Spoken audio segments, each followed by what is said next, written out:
Yo, what's up, everyone? I am Flo Rez, and I am the host of Boom Bap Recovery. Welcome to our very first episode of the Boom Bap Recovery podcast. This is a podcast series dedicated to shining light into alcoholism, addiction, and recovery by interviewing fellows in sobriety, treatment workers, and community advocates. The opinions expressed in this podcast are our own, and we do not represent any 12-step fellowship. The Boom Bap Recovery podcast supports all forms and roads to recovery.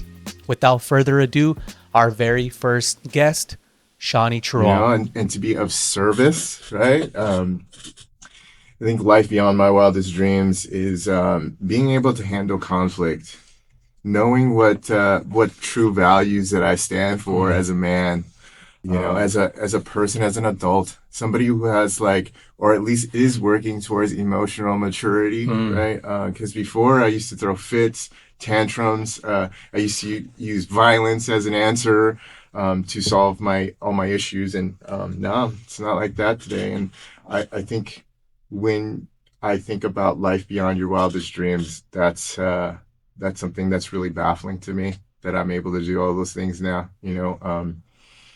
I came from San Gabriel Valley. My parents were immigrants from Vietnam. My mom took me, she actually was somebody who went to quite a few refugee camps to get here to America. And when she got here, her and my father had a bunch of disagreements. There's her side of the story and there's his side of the story. And from what I've experienced is went to California from Florida, and then I grew up as a latchkey kid, right? So if y'all don't know what that is, it's basically I am a kid and every adult in the house has to go to work, and so most days I'm left there alone, right? I got into a lot of mischief when I was little, right? I experienced a lot of traditional corporal punishment, right? You might be familiar with the switch or the belt, or in our household, I'm Hispanic, man. I know what it's like. Yeah. So in our house, it was the feather dusters and the fly swatters, right? And so there was a lot of that going on, not a lot of, emotional connection, guidance, hey, instead of punishing me and telling me not to do those things, tell me why, show me how to, and so there was a lot of that. And my mom was somebody who was just a little misled, she was somebody who was also neglected and not cared for. And so that kind of just intergenerational trauma being passed on to the kids, right? So it took me a long time to kind of, forgive her for some of those things, right? But I did, and it was through my, 12-step program. And so fast forward a little bit, my mom's hanging out with the Chinese gangsters and triads and all that, and she got involved working at the bicycle casino in LA, right? And then she got involved with this dude, and the dude was a compulsive gambler and was borrowing a lot of money from some really dangerous people, you know what I mean? And eventually that came to harm me and my mom. And so we went on the run. So 7th grade, going on the run. We drove from California to Michigan, and then from Michigan to Florida, and then it was kind of a hot mess, man. Eventually, I got back to California, and How old were you during? I'm sorry, ask me one more time. How old were you during this particular? You guys took off. How old were you then? Yeah, so when I took off from Florida and came back over here, I was around 16 years old. And when I got back to California, I ended up staying with a family friend. And this is where my life kind of took a weird twist. I went from being in a very impoverished setting to a very wealthy, affluent community in Redondo Beach, California, right? Um, Life beyond my wildest dreams at that point, right? 16, right by the beach, up on this hill in this $1.2 million house. Um, and it was a strange adaptation for me, right? Because this man, he took care of me like his own son.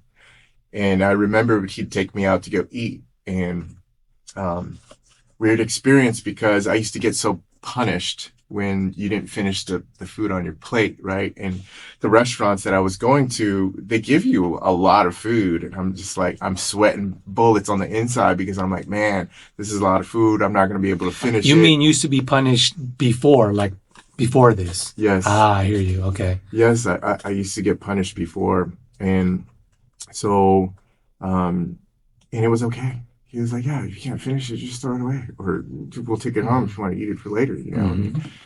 I found that to be so fascinating at that point. I was like, what? Okay, cool. And It's so, interesting what a little love and tolerance and compassion can be so foreign to somebody. right, because we've lived in scarcity for so long, Mm-hmm. right? Being under the oppression of socioeconomic statuses. And that's what I've been learning a lot about that. Let us Right. have it, man. Let us have Yeah. it. All good, bro. Hey, but teach us along the way, man. I want to learn it all, man. I'm sure people out there, and yeah. Yeah, so social work, if you really want to find out some really dirty truths about the world, like, yeah, that's the place to do it. But also, I mean, that's not the sole reason why I went Of to course, social of work. course, of But course. you do learn a lot of dark stuff about our history and Mm-hmm. the history of America and how oppressive, like, all of the systems are. I'm sure Mm-hmm. it's no secret now. There's a lot of Nah, stuff a on lot of the, stuff's been uncovered, especially, yeah, one truth and one thing unravels, and then it's just like why, and then you just go down. It's. yeah. Um, but yeah, so life took a turn. Yeah, I was living in heaven in that moment, you know. This man took care of me like his own, and he got me whatever I wished, you know. It was cool. Um, I got myself a little job right by the high school there. I think I was 17 at the time now, and that's when I started getting into drugs. Okay. Right? Because all of my coworkers, I was working at this Cold Stone Creamery, and all of my coworkers smoked bud, man. The Cold Stone Creamery. Yeah, Okay. yeah, yeah, The good good old days. combination. Good old days. Yeah, man. And so my coworkers would always kind of ask me if I Mhm. wanted to, you know, jam out with them and Right on. smoke, Right on. and I would, right? Because I wanted to be accepted. I wanted to make Mhm. friends, and sure. So um, it all started out as fun at first. You Yeah. know, it was like great. It was a good time. I mean, Mhm. I certainly did way too much the first time I ever smoked, right? And it sent me kind of like feeling really sick and stuff. And um, but I loved it. It was thrilling, um, and everybody was doing it. It was so. It was like the thing to do. It Thing was to do. popular, you know. Hmm. It was in the music that we were listening to. It was in the music videos that we were watching. At that time, it was like watching them on TV, right? Now we got it all over on our phones Everywhere. and stuff. It was Yeah, special. Like it's like sure. you're And part of a culture, not fed the culture necessarily. yeah, and it's I feel like it's even a little more personal now too, right? Because when SoundCloud came out, it allowed a whole bunch of indie artists to just like Right on. really just Hmm. shine, right? Hmm. And now we see it all the time, and people are just believing in more in their own skills to be Hmm. able to do something and have the exposure for that. And so that's such a beautiful thing Hmm. that's happened for artists. Yeah, so I got into the drinking, the using pretty heavily for the next like 5, 6 years, man. Hmm. I was super into it. And then for me, I turned, and you know, I made amends for this, right? But I turned that man's $1.2 million house into a trap house. Right, what I did was I went back to the hood where all my, you know, homies that were doing gang shit over there, um, and so, and then I was picking up and then coming back to the Hmm. wealthy area, Hmm. and and just dishing it out there, and I was making money on the side. I was still working my little job, and I felt like I had arrived, right? Like this is the life. And then it started getting, they say like it was fun at first, and then it was fun with trouble, and then it was all trouble. And so that's what ended up happening, man. I made a lot of really fast friends, and some of them are actually really good friends till this day, right? And are really glad that I'm sober and making a change to my life. Um, and, so, I started getting in trouble with the law, you know. Um, I got a, I got arrested in 2019, something like that, right? 2000. Actually, I'm sorry, I got arrested the first time in like 2007, 2008. And then from there, it was like in and out, in and out. And just trying to, continue my life the best that I could in that moment. Yeah, it was a trippy time. I think the first time that I got locked up, it was really dark for me, right? I thought that my life was going to be over. I was looking at 7 years, and yeah, it was really trippy for me. I had gone through this whole phase of thinking like my life was over, and then like I'm in this place. It's so tense and violent, right? The way that the guards were treating the prisoners, and the way that the prisoners were treating each other, it was a really stressful environment. I will say that some good things came out of being in there, in and out of that place, and I learned how to draw. I also learned how to read really well Right while I was on. in there, right? Because I remember I got tired of playing all the chess games and all the card games, and I was like, what do I do now? And I remember somebody in there was like, why don't you read a book? And he gave me a book to read, and so I found my love for books while I was in there. So what an interesting kind of like twist that is. Usually, your parents buy you books, and then they read stories. You hear them in the movies, and you hear people say that they read their kids story time books and stuff. But yeah, I found my love for books while I was in there. So it wasn't all bad. It also taught me a lot of discipline and structure, so I carry that with me, and cleanliness. And so, Gotta be cleanly in there, man. yes, sir. Get in trouble. Yes, you will, and not by the guards. So, yeah, man. So all of that, fast forward a little bit, it started getting real bad. I started losing friends because I started messing with different kinds of stimulants and mixing a lot of like different things, and I ended up homeless and kicked out of that spot that I was at, right? And I was living out of people's cars, and it was just bad news bears for me. And then eventually, on the last hurrah, I was like, man, I need to get sober. But how do I do that? And the only time that I have ever experienced a long time of sobriety was in jail. So I was like, all right. Right. And I didn't know anything about treatment centers. I didn't know anything about counseling. At that point, I was just like, okay, well, I need to put myself in jail. I'll probably be able to dry out that way, right? And jokes on me, I tried to break into this church, right? So I was thinking like, oh, I got this brick. I could break it at the church, and then maybe the alarms will go off and the cops will come get me. So I did do that. I threw the brick against the window, and it bounced right off because it was made out of plexiglass. And I was like, oh, man, what do I do now? And so, later on, it was daytime, and I just went in a stranger's car. I was like, I'm going to sit in this person's car. They're probably going to call the police, and it works, right? The cops came and took me to jail, and they tried to get me for attempted carjacking or something like that. And I ended up doing 16 months, right? Just forgetting going into the car. Yeah. The other rap sheet. Yeah, so I had priors too, right, for Right. possession and sales and of substances and things like that, right? And so that's kind of like that cyclical door with with the But jail that's what system. you were asking for. I mean, that's what at that point you thought you needed to do to protect yourself, I guess, a little bit Yes. until you figured out I'm gonna go to jail in order to dry out. Yeah, because man, I was out of my mind at that point, you know? Like I'd been using for so long and not sleeping that much that like I was like, oh, I need to get out of this, right? Subconsciously and also consciously at that point was just like, how do I rescue myself, Mm-hmm. And that was my best idea. And you know what? It worked, man. So I got out. It was like, I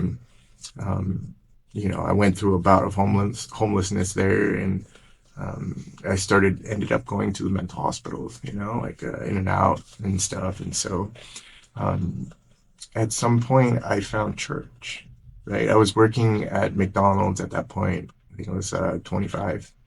And my McDonald's manager, his name is Mark, he, just came up to me one day and he was like, hey, are you in a church? I'm going this Sunday. Do you want to go with? And at that point, I was like, man, my life was so black and white at that Mm-hmm. point. When I say black and white, I don't mean it in the term of like printed on paper. This is the fact. It Mm-hmm. was like literally the world has lost its color. Mm. You know, I Mm. I was just kind of like in this pit of misery, Yeah, no doubt.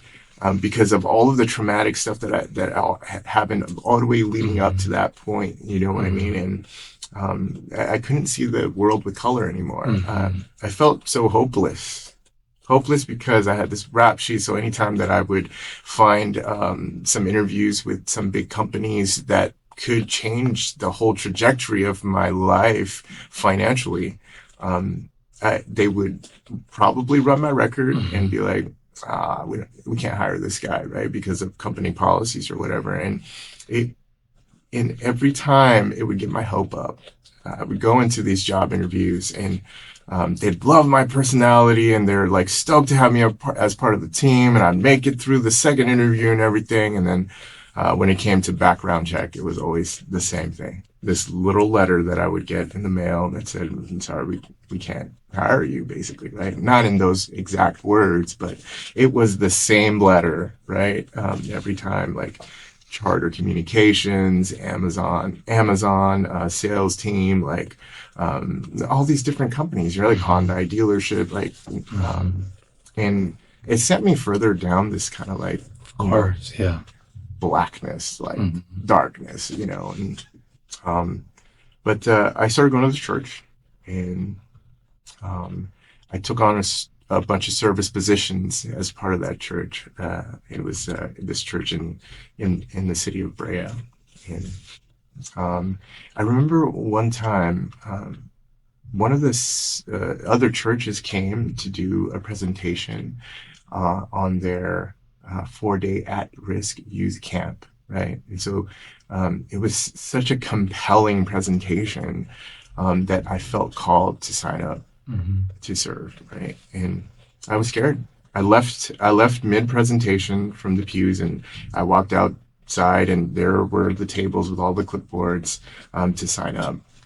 And I picked up one of the clipboards, and I felt called to put my name down, but I was hesitant for some reason, right? And the same guy that was doing the presentation, I guess, had ended. He walked up to me and was like, "You should sign up, brother."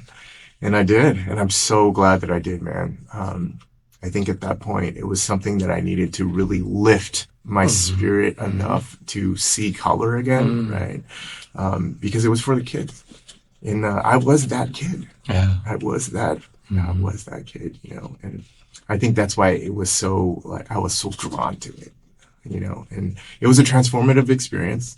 Lots of workshops, fun activities. They fed us 3 times a day, and each I got like I got all these trainings from the therapists and social workers and things that they brought on to the team to do trainings and stuff. And little did I know at that time that was the setting stage for me to become a social worker, right? And I'm almost there, but yeah. So after that, um, I will say my higher power, which I choose to call God, Mm-hmm. paired me up with one of my best friends that I used to drink and use with.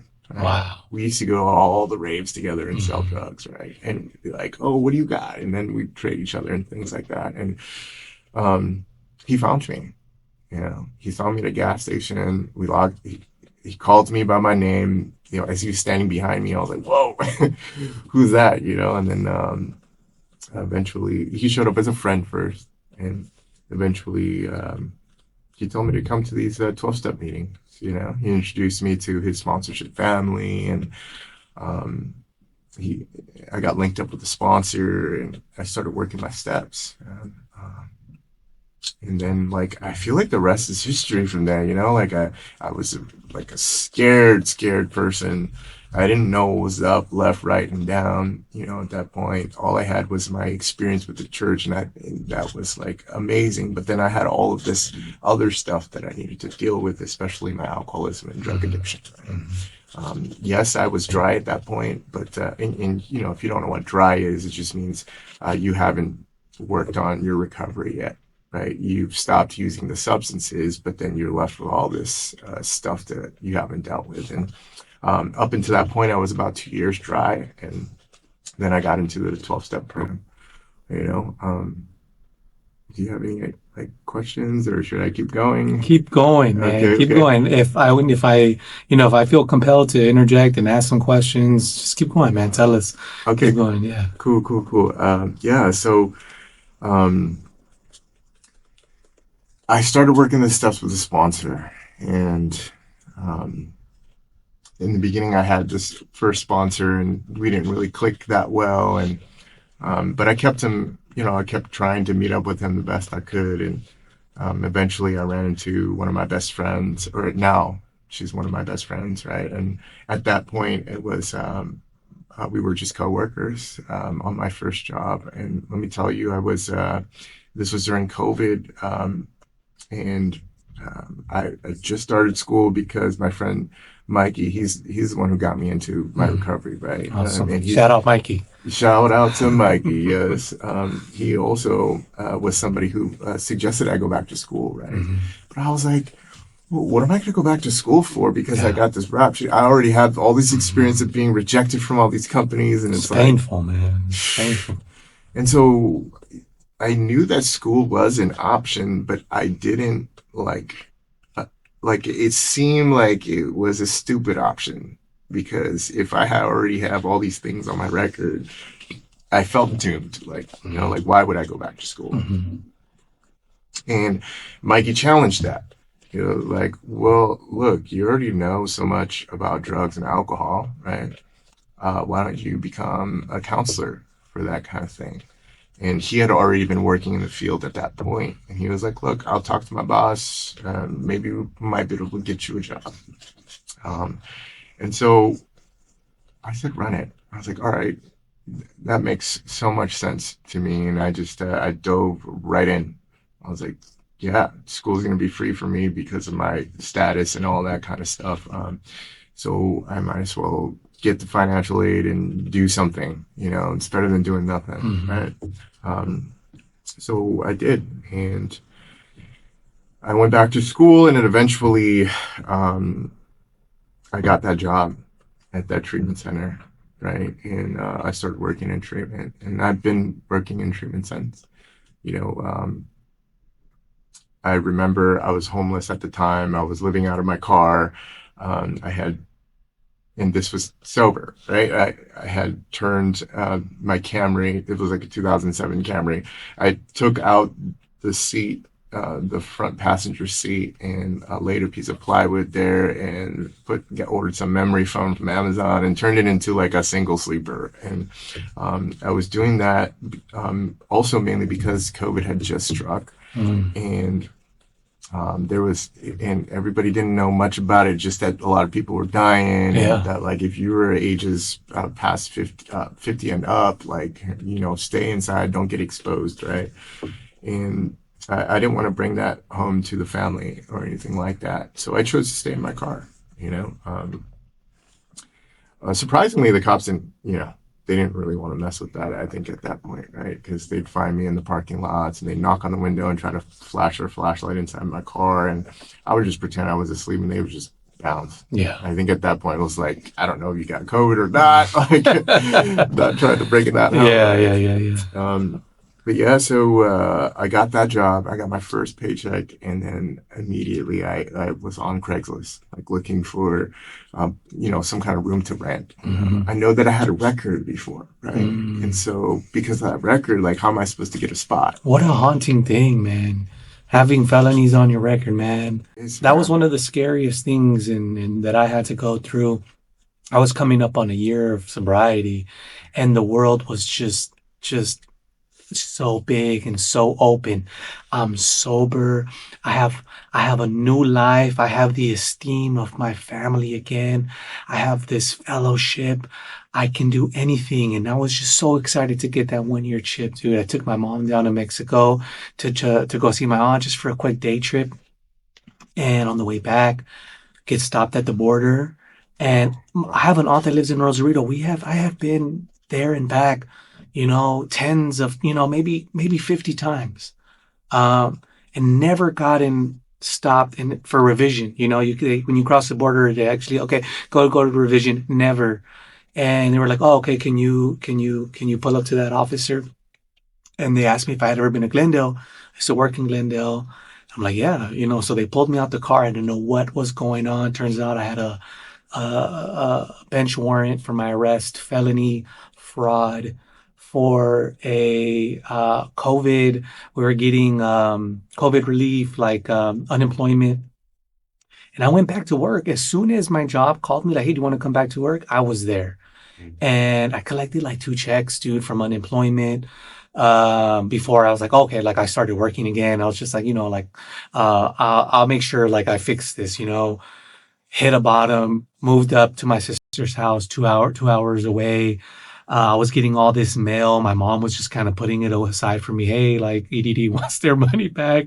That's a state program. California wants their money back.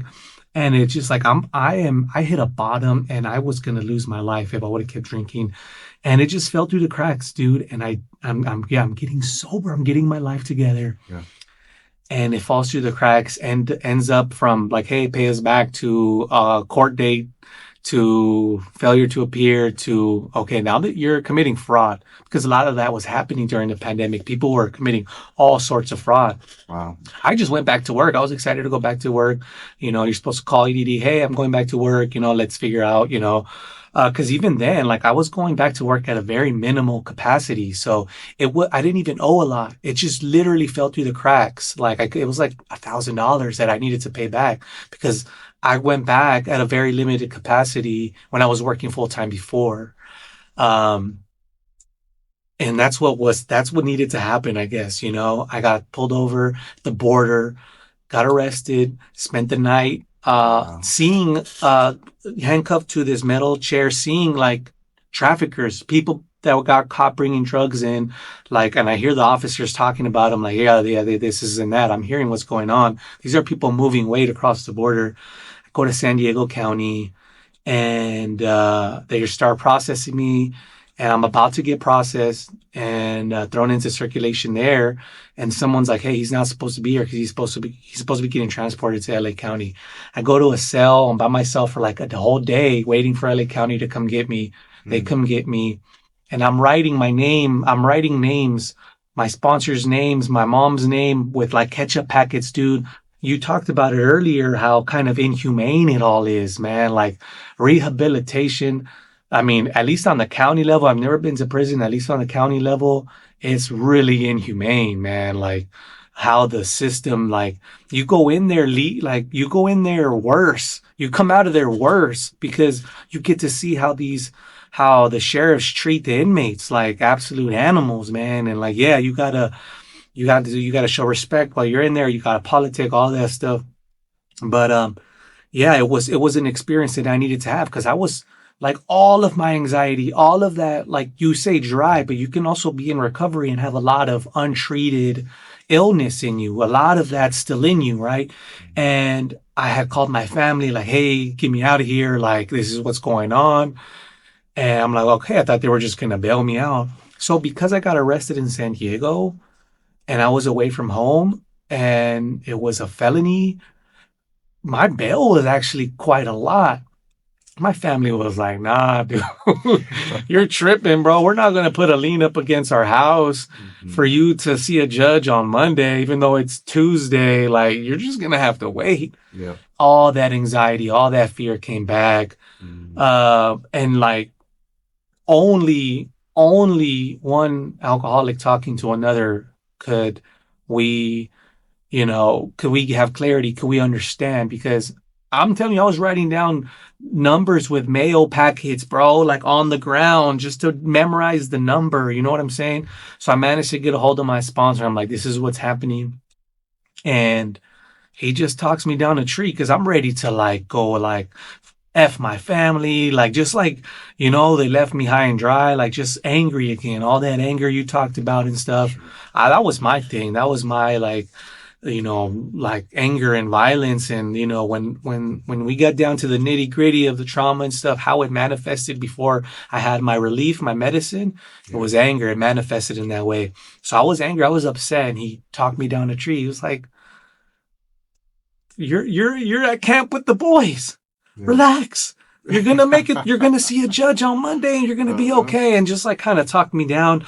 And then that's when I was on my 12th step and we're talking about having a spiritual experience, I had it in jail, dude. I had it in a county jail. Wow. Where it was like, I'm over here thinking about me all over again. I'm thinking about me and my wants and my emotions and lack of control. When what's the whole point of it is an acceptance and a faith, and then carrying a message. And what I did at that point on is I was aware of my surroundings because I was able to be present again. Yeah. And these people that were in jail, right? Some of them were detoxing. My cellie was detoxing bad. Two of the homies that were in there are addicts, not to any substance. They love the gangbanging. They love the streets, the security, the warmth, the love that I felt by taking a drink. They get that rush of endorphins, the love, the security by being out there with their gang, their family, and doing dirt, whatever. I mean, I don't know, but that's their safe place. That's their relief. That's their solution. You get what I'm saying? And when it was all said and done, I'm in there telling them about my alcoholism, my story, and they're just like mind blown. Like, cause I told them like, look, this vodka was my thing, but like, this is what you got, a spiritual malady just like me, brother. And then we just talked when I got out, just talked, carrying the message to them. And that's what it was. But when I got out, dude, having to face a judge that may not understand, they just want their money back. And at this point, the $1,000 had turned into, like, with all the interest, all this, it was like $3,500. And at that point, for a broke person, I was doing Uber Eats and stuff to get by, to pay rent and stuff. Like, I had no way of getting this money. And that's what I had to go through. Like, am I going to have a felony on my record, dude? How am I going to get a job? How am I going to exist? And I'm telling you, just debilitating, just an obsession of like not knowing what's going to happen and not being able to pick up that tool of faith. Like, hey, everything's going to be okay. Yeah. And it was, dude. Everything ended up okay. So I understand, man. Like, I can only imagine being on the other side of that, having the felonies and getting the interviews, getting the second interview, being a dope person. I can only imagine, like, if I were someone hiring you up, be like, yeah, I like this guy, but oh man, he's got a felony. So I can imagine that there's a ton of people out there listening that have been in that position. What advice do you have to them, man? Yeah, absolutely. I would say, for me, it was education. Yeah. Wow. The moment that I decided to move in that direction, and also to get sober, right? For those that are listening who have felonies and don't have an addiction problem, there's counseling. If you've got Medi-Cal, you can find those services, get connected with that. And there's expungement clinics that happen. The Nowadays we got ChatGPT, so Hey, you, anything you want to learn, anything, just go and look it so, up, but man. I would, yeah, and AI does tend to make mistakes, Oh yeah, so absolutely. definitely depends on what kind of prompt you put in, right? I would definitely check out Legal Aid Foundation. They help people who are impacted with low income and low socioeconomic status, and they could help you get lined up, for that expungement and clear your record. Of course, for those out there who have that lifestyle currently, no judgment at all. It's more so sitting on your hands long enough.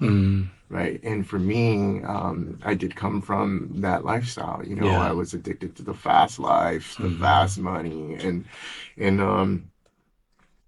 I had to switch that all up. I had to sit on my hands, and to sit on my hands, I went to school. I was like, you know what? Yes, I didn't even think that I could do it, man, to tell you the truth. Right.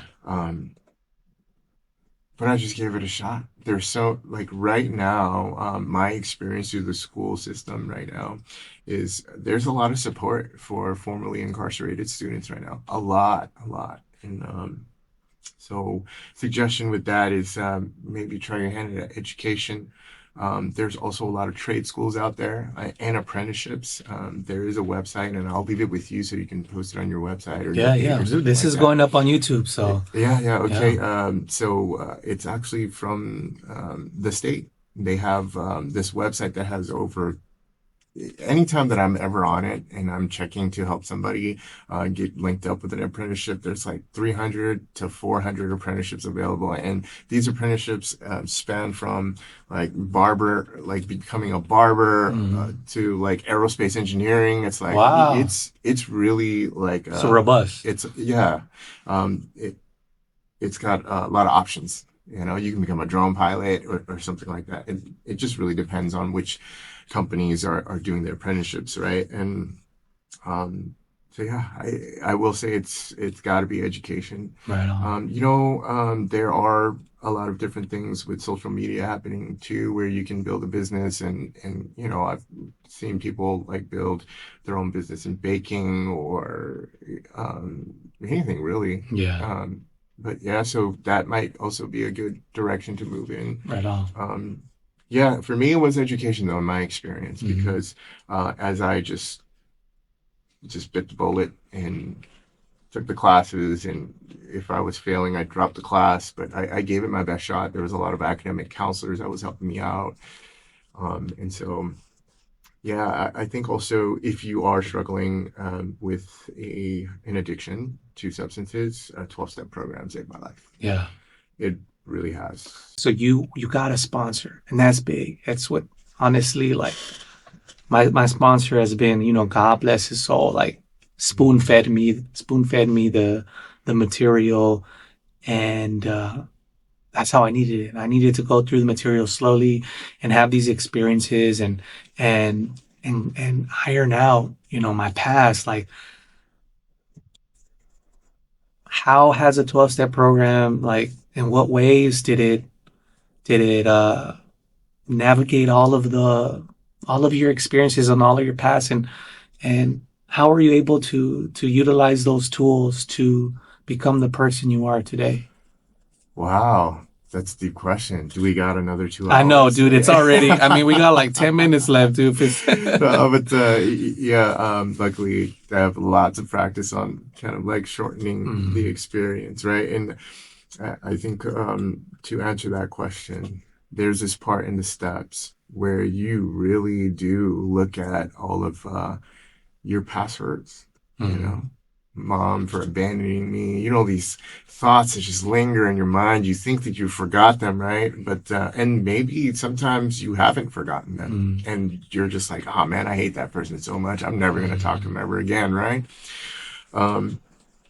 It allowed me to look at all of those thoughts, And not in the way of like bringing it up so that it reminds you and it hurts you even more, but more so looking at it as in questioning it, like, why does this hurt me so much? And how do I get to the other side of that? Right? Instead of like pushing it away, instead of like, if we got into an argument, instead of like writing you off, because that's the thing that I used to do. I write people off. Like, if you crossed my boundaries, if you disrespected me, like, immediately I'm blocking you. I'm not going to talk to you. I'm going to cold shoulder you if I see you type. And so the steps allowed me to deal with those things. Like, you know what? Let me address why this is affecting me. Okay, so I have these thoughts about a person, place, thing, and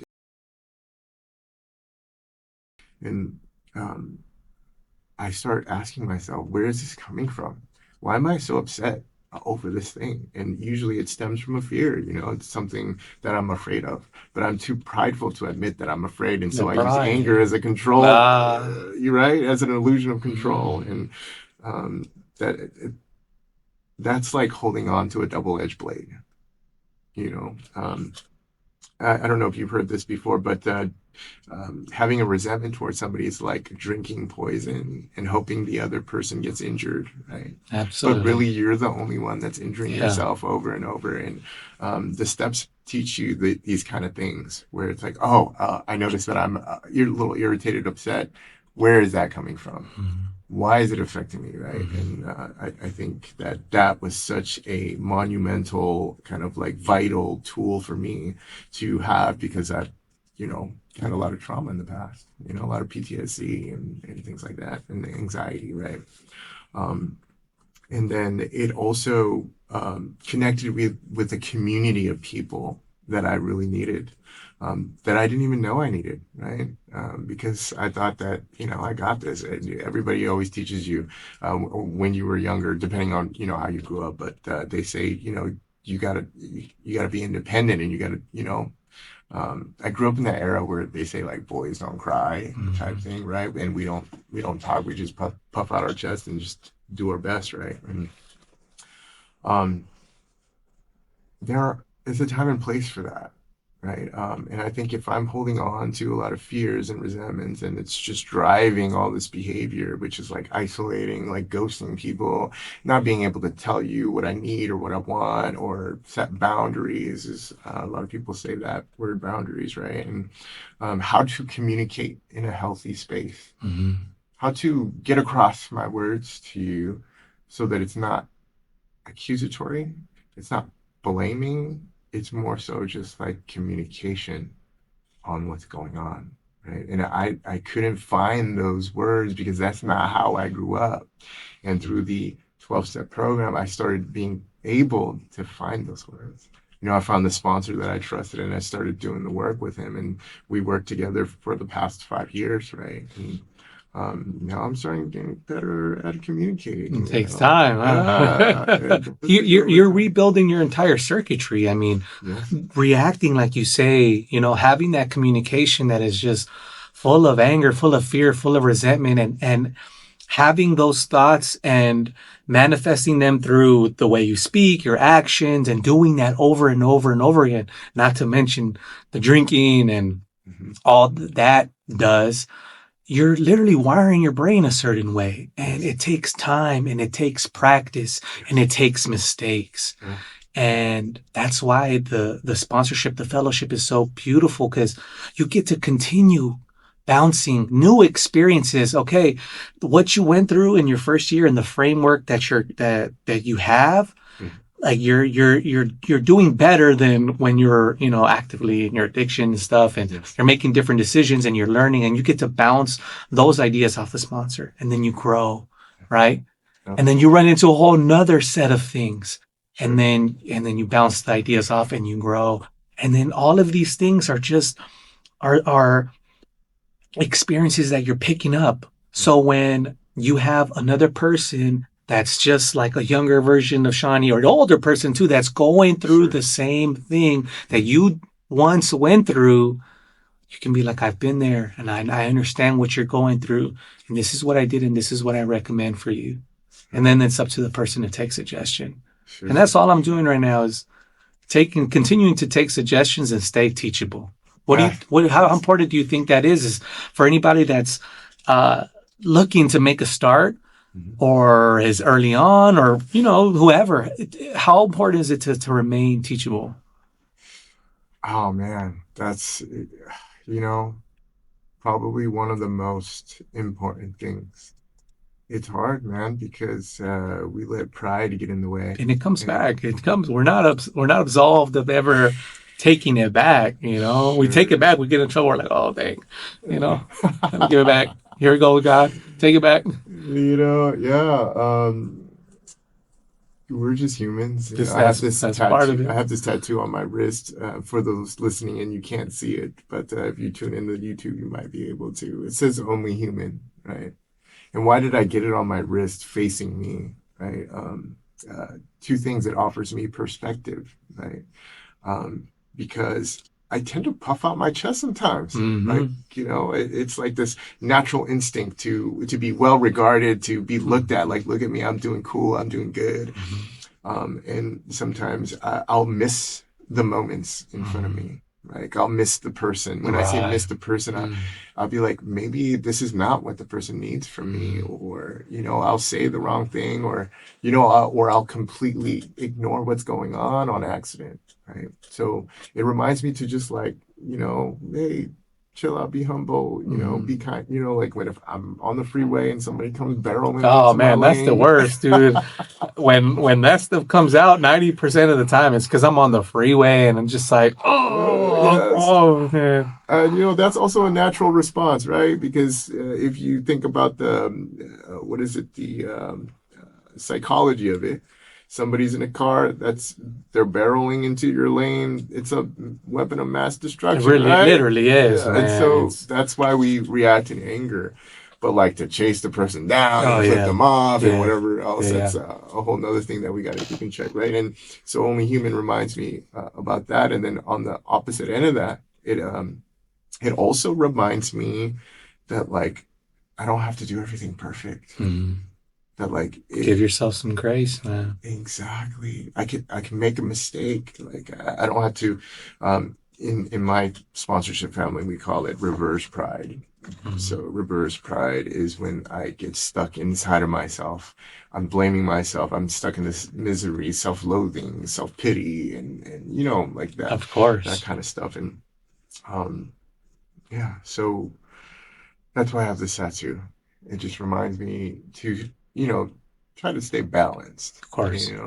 If I'm going too far off of this way, I check myself. If I go too far off this way, I check myself. And um, I always have to run things by my sponsor, not every single thing, but in the beginning, it was really important for me to just be like, hey, spons, I'm thinking about, quitting my job. And he's going to be like, why? So then I have somebody that I can bounce those ideas off Mm-hmm. of, and so it's so important to have that person to remain teachable at that point, because then it allows new information to come in. It allows me to not be so blindsided by like one direction that I think I want to go. What you want, you know? Yeah, and then when I get these other suggestions, I've built enough connection with the person Mm-hmm. that I will consider what they're saying, Right, right, you right, know. right. Whereas if it's somebody that I don't really know and they tell me I'm out of my mind for trying to do this, that, and the other, and then they don't know how to communicate it to me because they're pointing fingers, then I get all defensive, and then I'm like, no, Mm-hmm. this is the right way. But I don't really know sometimes, Yeah. and I need that friend, I need that community to bounce my ideas off of. And that takes faith, it takes trust. And a lot of us early on in recovery or people trying to get into recovery don't trust anyone. I mean, we've had traumas, we've had all these sorts of experiences where, the only thing, right, the substance is the only thing that's really ever really got me taking the edge off of life. And I really don't trust anybody. How do people struggling that know they're harming themselves with substances, how do they begin to have the inklings of faith in something other than what they're doing, whether it's therapy, whether it's a 12-step program? What does that look like? What practical advice do you have for a person that needs to stop and seek help? Well, if it's going to be with substances, my own personal experience was the 12-step program, um, because they've got literature that really outlines experiences, stories, right? And then when you go to the 12-step meetings, you will hear stories that you can relate to. Some like that are just like way out there, and it sounds like like a movie, right? Your And story sounds like a movie, dude. Your story sounds crazy, bro. yeah, and then you'll hear people that maybe it's not way out there, but they just can't stop doing the thing. They might still have their 9 to 5 job and they still take care of their kids, but like, they still have this this kind of feeling on the inside that they should stop, but it doesn't just seem like they can, or they can't really control the amount that they take, or I would say education. Right. So Educate yourself. yes. I mean, you don't have to go straight into the meetings or something, but be brave enough to at least research what's Yes. going on. The physical stuff scared me. It didn't help. It didn't make me stop, but it made me realize I'm really harming myself. Yes. So yeah, And there's a lot of stuff on YouTube. lots of stuff I too. would Lots of say good. like go on YouTube and type in like AA speaker meeting, right? Or AA speaker or NA speaker. There's so many there's like 180 different 12-step programs out there, right? Why are there so many? It's because there's a central recipe that's working. People It's are working. recovering, It's people are getting working. better, they're putting their lives It back works together. when you work it. When you work it. I've heard that somewhere Yeah. before. Yeah. Yeah, and that's 12 steps not the only way to go. It's not. There's smart recovery. There's I'm doing a lot of research on that right now, and it's super interesting. yeah, it's like a bunch of therapy tools, and I just got the book. I just joined a community online that I'm doing this show, right? And I want to promote all forms, all roads to recovery. yes. If it keeps you sober and it addresses those things that make us go back out and drink, I'm all for it. Yeah, absolutely. And I would say probably the easiest way to get into that sort of thing, treatment. Yeah, absolutely. Outpatient treatment, inpatient treatment. If you're really struggling out there right now, you're tuning into this in your car, you don't have anywhere to go, inpatient treatment, get assessed, and a lot of places will house you for the 90 days, right? And then get you linked up. There's going to be a bunch of counselors there, and they'll be able to provide you wraparound services and all kinds of things like that to kind of at least put you on your feet for a little while, Right. And The help is there, guys. The help is there. yes, and they'll have all the resources to plug you in, and there's a lot of online communities nowadays too that you can join in. They'll have their little group meetings and stuff. Just look for recovery online, and Yeah. scroll through some of the pages that pop up. Yeah. Right on, Shawny. But it was a pleasure to have you, brother. What last little bit of advice do you have for people out there still in their disease? What motivation, what advice do you have for them, dude? Um, the limitations that I used to set on myself are just that. They're just thoughts, like there's this one real simple quote. It's whether you think that you can or you can't, you're right, because you think that. Right. It's your reality in that moment. And so if you've heard my story and you're struggling with addiction, recovery is possible. It is. Life beyond your wildest dreams.